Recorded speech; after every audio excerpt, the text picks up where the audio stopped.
The list of issues facing the LGBT community is as long as it is pressing. The lives of LGBT individuals in the United States are often marked by violence and discrimination that have nothing to do with marital status. Given these substantial needs in other facets of life, it would be a grave mistake for the movement to prioritize same-sex marriage.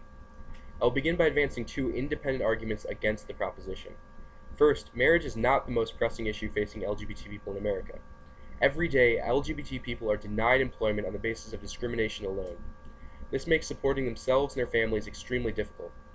Every day, LGBT people are assaulted because they're different. They experience not only physical, but psychological damage that can sometimes last a lifetime. Every day, young LGBT people are bullied in school. As we've seen recently, this bullying can sometimes be so severe that it drives these young people to suicide. These issues are real, widespread, and inflict significant damage on LGBT people. Marriage, while important, does not affect nearly as many people as other issues do, nor do they affect them as drastically. Many LGBT people are not in a position to marry because they are too young or don't want to live a domestic lifestyle. In fact, the issue of marriage disproportionately affects the elite of the movement, the wealthy white LGBT people with the means to make their message public. A focus on same-sex marriage would take time, energy, and resources away from the movement that it could otherwise be used to fight other terrible forms of discrimination. A lawyer who is litigating for the right to marry cannot sue schools who don't stop bullying. Support groups who are busy protesting marriage inequality cannot be at home counseling the victims of assault. The focus of the movement is a precious thing, and should be directed at the most pressing issues. Even if my opponent proves that same-sex marriage would pave the way for the advancement of rights in these areas, it would take a long time. In the meantime, the movement would be condemning youth and families to destitution and death. Second, I should point out that by not prioritizing marriage, I do not mean to say that it should never be achieved. Marriage is a fundamental right that should be afforded equally to all people. But we should think of it as a sequencing issue. A high-level attack on the institution of marriage is unlikely to trickle down to ending other forms of discrimination. Common sense denies the spillover claim that my opponent makes. There is widespread conservative opposition, especially from religious groups, to the concept of same-sex marriage. Are we really expected to believe that, when faced with the achievement of same-sex marriage, those groups would simply accept reforms in other areas of society? I find it more likely that it would catalyze the opposition and make gains in other areas even more difficult.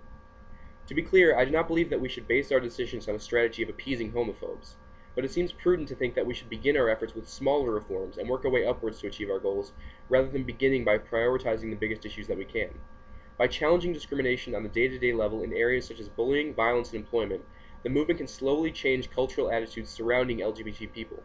This would make an eventual push for marriage equality not only appropriate, but more likely to succeed. Now I would like to respond to my opponent's arguments in favor of the proposition. First, she says that marriage entails legal benefits for LGBT couples.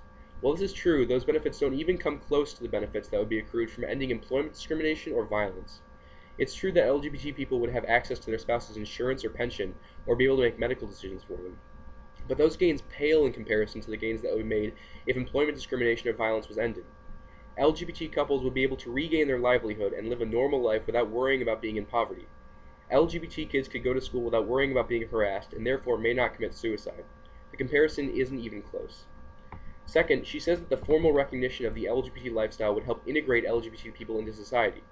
While this may be true, I question the value of forcing LGBT people to conform to the standards of the heterosexual lifestyle at all.